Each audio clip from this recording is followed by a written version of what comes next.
పాతబస్తీ metro పనులు శరవేగంగా కొనసాగుతున్నాయి. 200 ఆస్తుల సేకరణ ఇప్పటికే పూర్తి కావడంతో ఆ ప్రాంతాల్లో భవనాల కూల్చివేతల ప్రక్రియలో వేగం పెంచారు. 7.5 కిలోమీటర్ల మేర ఎంజీబీఎస్ నుంచి చాంద్రాయణగుట్ట మార్గంలో మెట్రో పనులు జరుగుతున్నాయి.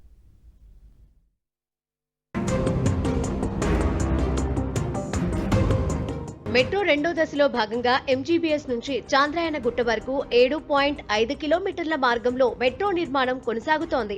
ఈ మేరకు హెచ్ఏఎంఆర్ఎల్ పనులు చేపట్టింది. గతేడాది క్షేత్రస్థాయిలో భూమి సర్వే, మెట్రో కారిడార్ మార్కింగ్ అనంతరం ఆస్తుల సేకరణ, రోడ్డు విస్తరణపై అధికారులు దృష్టి సారించారు.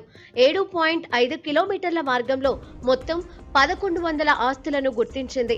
చదరపు గజానికి 8,100 నుంచి ₹1,00,000 చొప్పున ధర నిర్ణయించి పరిహారం చెల్లించేందుకు చర్యలు చేపట్టారు.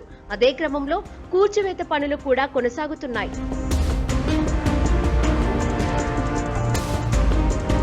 ప్రస్తుతం వివిధ చోట్ల రోడ్లకు రెండు వైపులా చిక్కుముడులుగా ఉన్న కొన్ని క్లిష్టమైన విద్యుత్, టెలిఫోన్ కేబుళ్లను అత్యంత అప్రమత్తంగా తొలగించి తమ ఇంజనీరింగ్ సిబ్బంది మార్గాన్ని సుగమం చేశారని మెట్రో ఎండీ వెల్లడించారు.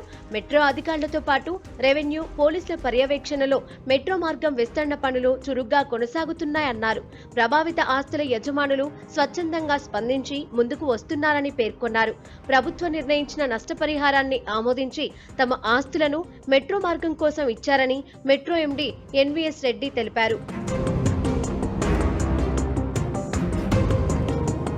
మెట్రో రెండో దశలో మొదటి 5 కారిడార్లకు 24,269 కోట్లతో సమగ్రమైన ప్రాజెక్టు నివేదికలను రూపొందించారు. ఇందులో భాగంగా ఎంజీబీఎస్ నుంచి చాంద్రాయణగుట్ట వరకు నిర్మించనున్న 7.5 కిలోమీటర్ల మెట్రో నిర్మాణంలో భాగంగా ఆస్తులు కోల్పోయిన వారికి చెల్లించే పరిహారం కాకుండా సుమారు 2,714 కోట్లు ప్రాజెక్టు ఖర్చు కానున్నట్లు అంచనా. దీంతో జూబ్లీ బస్ స్టేషన్ నుంచి నేరుగా చాంద్రాయణగుట్ట వరకు రాకపోకలు సాగించేందుకు అవకాశం లభిస్తుంది.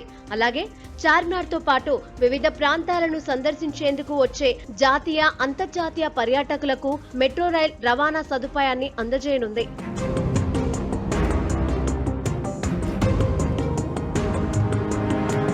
చాంద్రాయణగుట్ట నుంచి ఎయిర్పోర్ట్ వరకు మెట్రో విస్తరించనున్న నేపథ్యంలో చాంద్రాయణగుట్ట వద్ద అమీర్పేట్ తరహాలో అతిపెద్ద టెర్మినల్ ఏర్పాటు చేయనున్నారు. ఇటు జేబీఎస్ వద్ద అంతర్జాతీయ ప్రమాణాల మేరకు మెట్రో హబ్ ను ఏర్పాటు చేసి రెండో దశలోనే నార్త్ సిటీకి మెట్రో విస్తరణ చేపట్టాలనేది సీఎం రేవంత్ సర్కార్ ప్రతిపాదన. నార్త్ సిటీతో పాటు ఫోర్త్ సిటీ మెట్రో కారిడార్ల డీపీఆర్లను త్వరలోనే ప్రభుత్వానికి అందజేయనున్నట్లు అధికారులు తెలిపారు. ఇప్పటికే రోడ్డు విస్తరణ కోసం పలు భవనాలు, కట్టడాలను కూల్చివేసి నిర్మాణ వ్యర్థాలను కూడా తొలగించినట్లు పేర్కొన్నారు. మరోవైపు సున్నితమైన కట్టడాలకు ఎలాంటి నష్టం వాటిల్లకుండా అన్ని విధాలా జాగ్రత్తలు తీసుకుంటున్నట్లు ఎన్వీఎస్ రెడ్డి స్పష్టం చేశారు.